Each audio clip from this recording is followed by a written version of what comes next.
Assalamualaikum warahmatullahi wabarakatuh, our group members. Salam sejahtera, salam lestari, salam Malaysia Madani, salam pendidikan bermutu, insan terdidik, negara sejahtera, dan salam IPGM, peneraju kecemerlangan pendidikan guru bertaraf dunia. Good morning everyone, to the respected examiners and my fellow friends. Today, we are discussing issue B. But before that, we want to introduce our group members' name. First, my name is Muhammad Faiz Farhan bin Muhammad Zubir. My name is Nur Balkis Umaira binti Asrul Nishal. And my name is Manu Aisyah binti Muhammad Zadi. Alright, as you see at this whiteboard, the major topic is administrative workload and teacher well-being. For your information, this topic is a very important issue that affects not only for the lovely teachers but also the quality of education in our schools. Before we discuss the causes and solutions, let us understand what teacher burnout means. Teacher burnout refers to a state of physical, mental, and emotional exhaustion caused by prolonged stress and excessive workload. When teachers are overwhelmed, there will be sufferers, and this can negatively affect their teaching performance and student learning experience.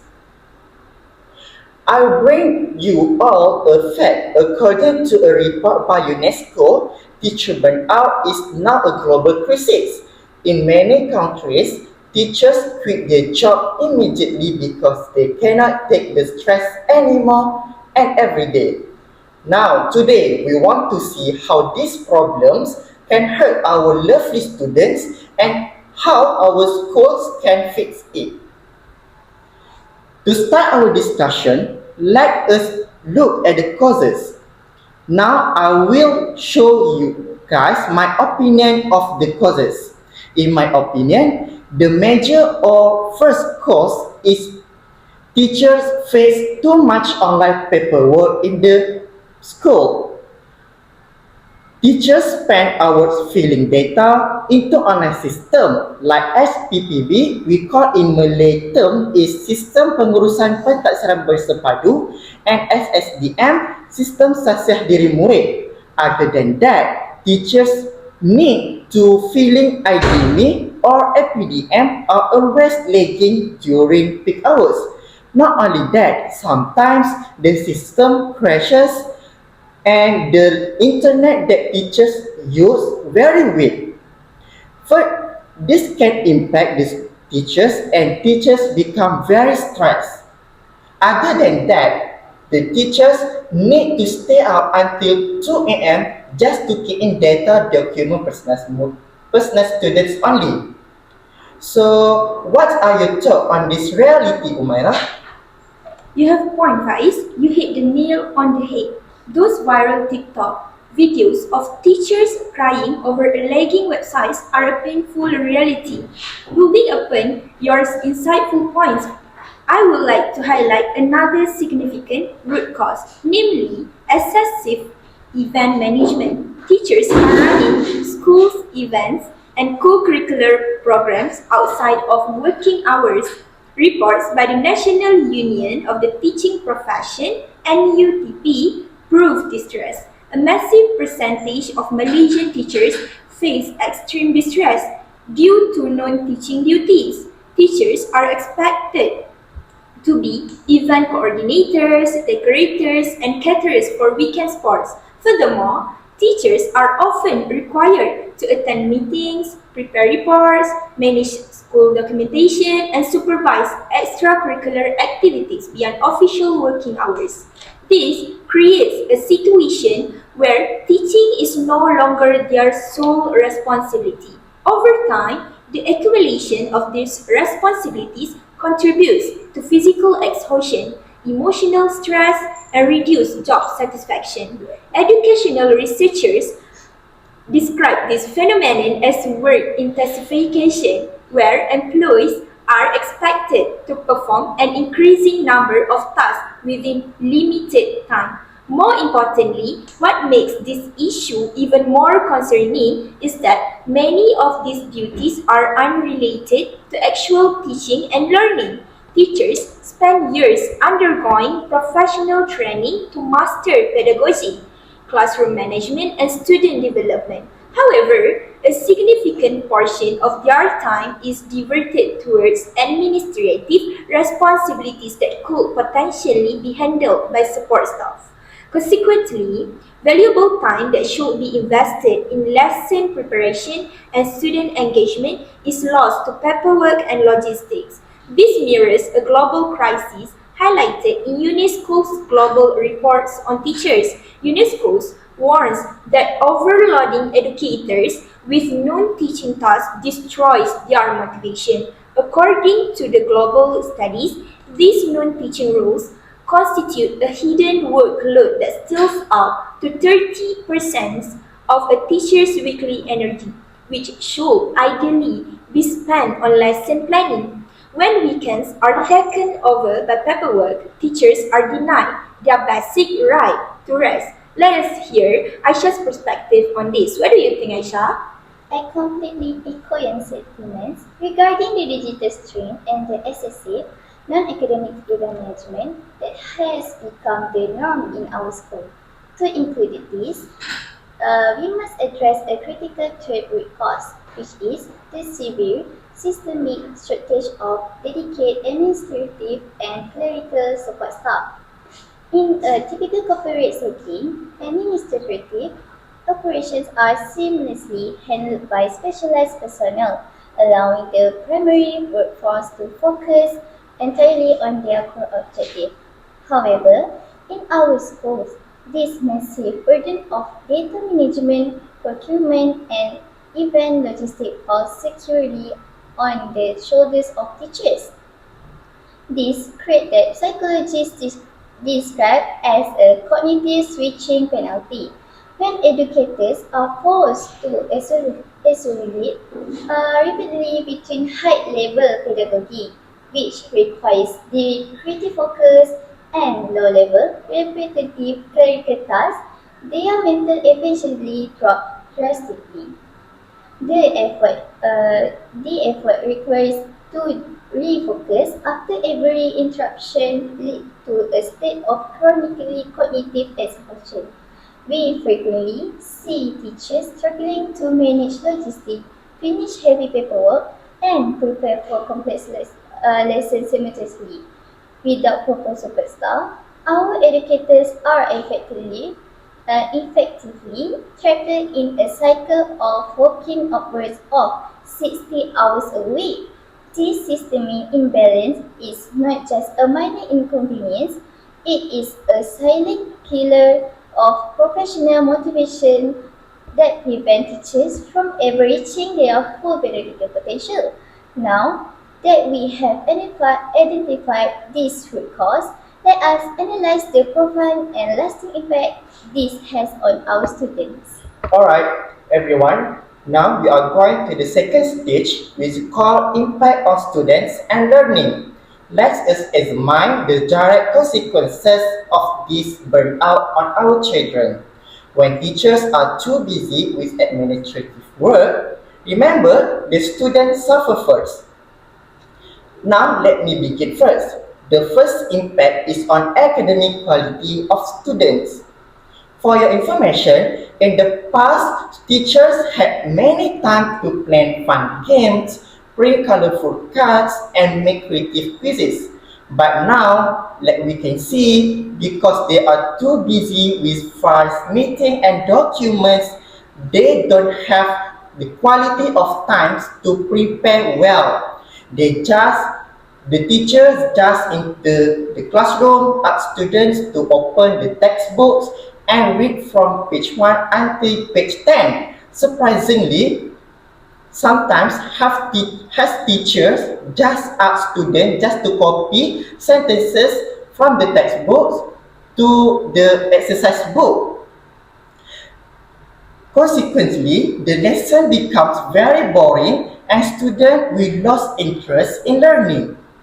Furthermore, teacher burnout does not only affect lesson preparation but also classroom interaction with students. A stressed teacher may become less patient, less energetic, and less responsive to students' needs. As a result, students may feel less motivated to participate in classroom activities. Some students may even hesitate to ask questions because they feel their teacher is tired and overwhelmed. This creates a less engaging learning environment and affects students' academic development, and more surprisingly, students will become a passive student. Let me share a clear document of fact. A study by Gallup showed that schools with happy students only have 30% higher student engagement only. This means when teachers are very stressed, students stop paying a lot of attention in class. In addition, teachers' burnout can influence students' emotional well-being. Teachers often serve as role models, mentors, and sources of encouragement. However, student teachers are emotionally exhausted. They may have less time and energy to support students personally. Consequently, students who need guidance or emotional support may feel neglected. Over time, this can weaken the teacher-student relationships and reduce students' sense of belonging at school. Therefore, teacher well-being is not only a personal issue but also an educational issue. If we want students to learn effectively, we must ensure that the students are physically, mentally, and emotionally healthy. To summarize my point, when teachers suffer from burnout, students pay the price. The quality of teaching decreases, classroom engagement drops, and students receive less academic and emotional support. This is why addressing teacher burnout should be a priority for every school. Do you stand with my opinion, Umaira? Yes, I'm with you. That is a brilliant point. To further elaborate on your point, Faiz, this workload also causes a massive delay in book reading and feedback. If we explore more deeply, modern educational frameworks emphasize that timely feedback is key for student growth. Students need to know their mistakes on a math test immediately while the concept is fresh. But in the real world, a stack of 40 essay books get pushed to the back of the desk. Grading is delayed by weeks because teachers are handling midnight data entries. By the time the student receives their feedback, the learning momentum is completely dead. This delay widens the learning gap, particularly for struggling students who need help. Moreover, students may begin to feel neglected when their work is not reviewed promptly. Without constructive feedback, they become uncertain about their strengths and weaknesses. Consequently, their confidence and motivation to learn may gradually decrease. This is particularly harmful for weaker students who depend heavily on teacher guidance and encouragement. According to educational researcher John Hattie, effective feedback is one of the most influential factors affecting student achievement. Therefore, delayed feedback can significantly reduce the effectiveness of the learning process. In addition, students may perceive delayed feedback as a lack of interest from their teachers, even when the teacher is simply overwhelmed with responsibility. This misunderstanding can weaken the student teacher relationship and reduce classroom engagement. In the long term, students may become less willing to participate in discussions, ask questions, or seek academic support. Therefore, administrative overload affects not only for teachers but also the overall quality of students' educational experiences. I agree with you, Amira, as the academic damage is indeed clear and measurable. But I firmly believe the emotional impact on our students is even more severe and far-reaching. Human psychology dictates that chronic unmitigated stress completely destroys one's ability to regulate emotion. A teacher who is perpetually burnt out, sleep deprived, and overworked will inevitably lose the capacity for patience and empathy. We have all seen viral thread where parents complain about teachers losing their tempers or snapping at students. While such behavior is undoubtedly unprofessional, we must look deeper and realize that these teachers are often mentally breaking down due to institutional burnout. This phenomenon leads to depersonalization, a state where the teacher emotionally detached from their student to protect their own fragile mental state. Consequently, the nurturing mentorship-based teacher-student relationship disappeared and it replaced by an atmosphere of tension, fear, emotional coldness. When students perceive this, their participation in the classroom plummets and the classroom loses its identity as a safe psychological sanctuary of learning. If we do not address this, we are essentially failing our students by denying them the supportive environment they need to thrive. This is exactly why we must pivot towards proposing concrete, realistic, and structural solutions to protect our children's future. So, okay, Faiz, do you have any question on my statements? Yeah, I have my own question for you. Aisha, what is your view on this emotional side? That is profound question. And the answer is unequivocal yes. School is not just a place for cognitive transfer, it is first and foremost an emotional ecosystem. When students walk into classroom, they process as incredibly instinct for detecting their teacher's emotional state. If a student senses that their teacher's calling for the place for distress, cynicism, or emotional distance, the school ceases to be a place of discovery and become a place of survival. When the teacher-student relationship is compromised by burnout, the classroom atmosphere shifts from one of curiosity to one of compliance. Students who once arrived eager to learn begin associate school with anxiety, tension, or the fear of an unpredictable emotional outburst. It essentially breaks the emotional contract between educators and learners. Without that bond of trust, students don't just lose interest in the subject matters, they lose their sense of belonging. They stop seeing school as century of personal growth and start seeing it as source of stress, which leads to chronic absenteeism and complete withdrawal from the school community. If we don't heal the teachers, we cannot possibly expect the student to fall in love in the process of learning. It is an impossible equation.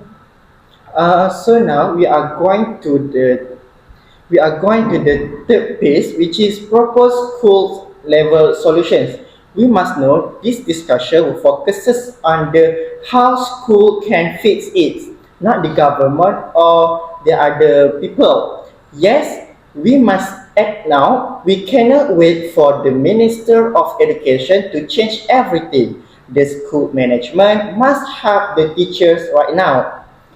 For information, my first solution is to create a right to disconnect policy at the school level. What does this mean? It means the headmaster of the school must make a rule which is no work messengers on WhatsApp or Telegram, calling or Gmailing after 6 p.m. except for real emergencies only. Did you know in countries like France and Portugal, they have this special law for this? Teachers have the power or opportunity or the right to ignore work emails during the weekend. At the school level, our principal can do this easily.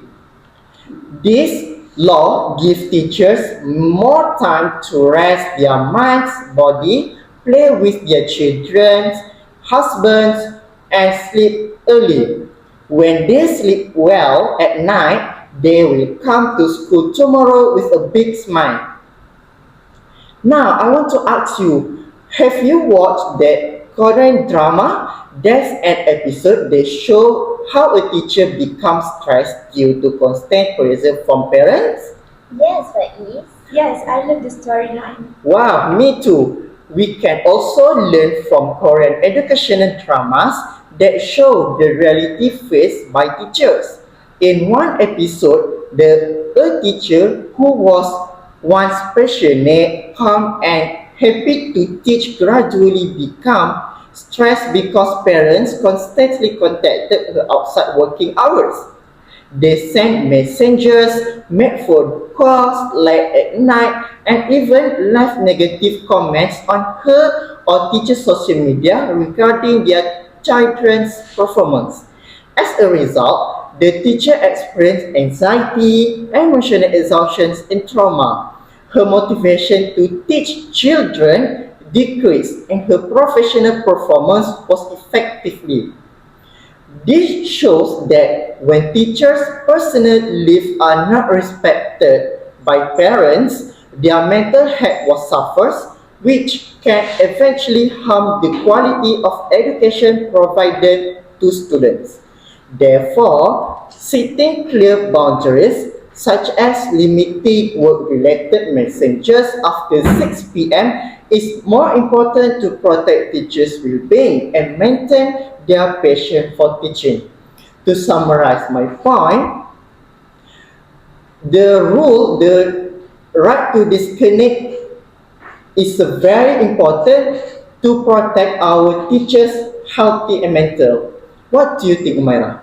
I find your right to disconnect proposal highly compelling, Faiz. It directly targets the digital boundaries that cause severe sleep deprivation. To look at it critically, it costs absolutely nothing from the school budget to implement. With that in mind, my second solution focuses on improving the physical environment for teachers. We need to upgrade the teachers' lounge into a dedicated wellness sanctuary. At present, many school staff rooms are cluttered, stressful, and overflowing with papers. Through localized school funding or PIPG partnerships, we can redesign the space, remove the workspace clutter, add comfortable seating, low lighting, and add a coffee station. Schools may also provide simple wellness activities such as stress management workshops, peer support sessions, and mindfulness programs. These initiatives do not necessarily require a large budget but can greatly improve teachers' emotional well-being.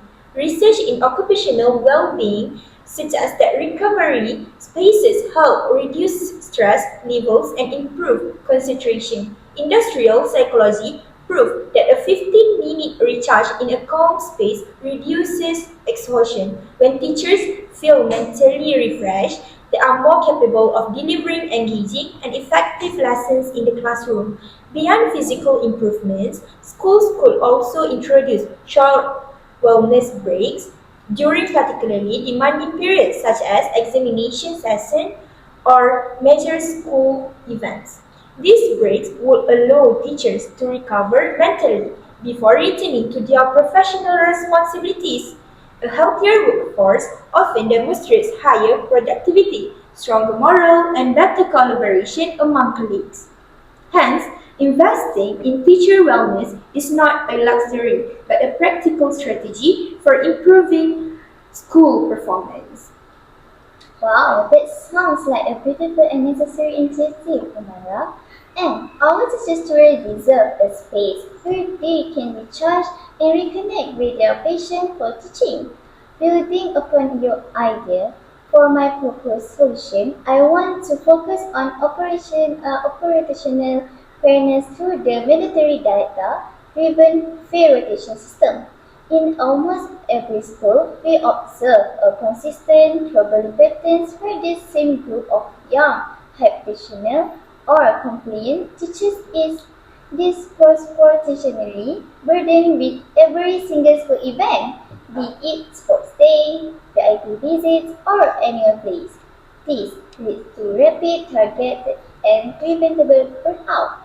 I propose that school leadership must implement a transparent, digitalized, and publicly accessible roster for all non-teaching duties to remove the shadow of favoritism and ensure full collective accountability.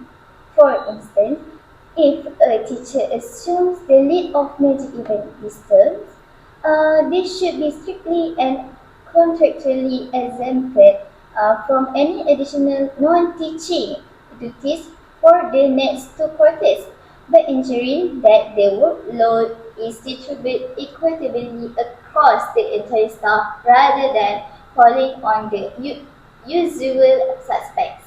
We can prevent individual burnouts, foster a culture of collective responsibility, and maintain a healthy, motivated, and highly professional teaching workforce that remains energized for the classroom. Wow, I love both of your points and elaborations. Now, for your information, our respected lecturers, we are going to the next stage, which is negotiations and consensus stage. My dear friends, we have had a very long and deep discussion. Now, we have analyzed the heavy workload and the three interesting solutions. We have the right to disconnect rule, upgrading the teacher's lounge, and the rotation system for schools event. To specify our presenting requirement and to help the school wisely, we need to reach an agreement together. Which of these three solutions is the most urgent and more realistic to implement next week? Let's discuss. I want to ask you, Umaira, which do you pick and why? While I love my idea to upgrade the launch, I must exercise critical thinking here. Realistically, many public schools in Malaysia struggle with basic infrastructure budgets.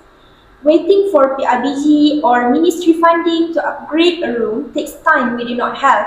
After carefully considering all three proposals, I strongly believe that Faiz right to disconnect policy is the most urgent solution. It requires zero financial capital and can be decreed by a principal tomorrow morning. Unlike infrastructure upgrades, this policy can be implemented immediately without waiting for external funding. It also benefits every teacher equally, regardless of age, teaching experience, or subject specialization. Perhaps more importantly, it sends a strong message that teacher well-being is valued and respected by school leadership. Now I want to ask you, Aisha, how about you? I completely align myself with Umaira's analysis here. While a fair rotation system for events is an excellent necessary long-term goal, it requires significant time, administrative skill, and policy shifts to adjust and implement across different school departments. The right to the right to disconnect policy, however, addresses the core, most immediate root cause of our issue, the relentless round-the-clock digital anxiety that teachers face daily. In our modern, hyper-connected era, the boundaries between the home and the school have completely dissolved. When a principal formally declares that they respect their teachers, payment time, and mandates that no non-urgent communication should occur after office hours, it instantly restores a teacher's dignity and psychological boundaries. Because this policy is essentially a culture shift that costs absolutely nothing to implement, and because it targets the most urgent issue of mental health directly, I give my full and unwavering consensus to this policy as our primary immediate solution. By reclaiming their personal time, teachers can return to classroom with renewed clarity and emotional stability. It is the most effective, low-cost, and high-impact lever. We have to stop the current cycle of burnout and begin the vital process of recovery of our teaching profession. Wow, fantastic! You both have excellent arguments. Umaira says physical comfort in the lounge is easy to do, while Aisha says mental rest from the WhatsApp policy is more urgent. To complete our discussions, thus, we are agreed that the solution is right to disconnect policy stands out as our primary more realistic solution for this issue. Alright, everyone, to bring our extensive discussion to a close, our group has thoroughly evaluated this entire crisis. We have successfully traced the roots from data entry issues to the severe lack of operational support staff. We must always remember that a school is not just made of bricks, computers, or data metrics. Ultimately, at the heart of every successful school is a dedicated and motivated teacher. When teachers are supported, students benefit from better instruction, stronger relationships, and a more positive learning environment. And we have also analyzed how these administrative burdens directly damage our students, and it causes academic delays, compromise teaching quality, and harms the emotional safety of the classroom.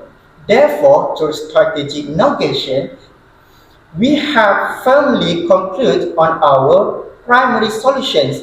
The most immediate, realistic, and cost-effective shape is a strict right to disconnect policy. Now, to safeguard our national education system, we must protect the mental health of our educators. As a global educational community firmly believers, if the tree is fragile, how can the fruit grow ripe and sweet? Thank you to my fellow members for this highly insightful and mature discussions. And thank you to our viewers and our respected lecturers, Madam Rajini. We will end our discussion here. Thank you very Thank much. you. Thank you.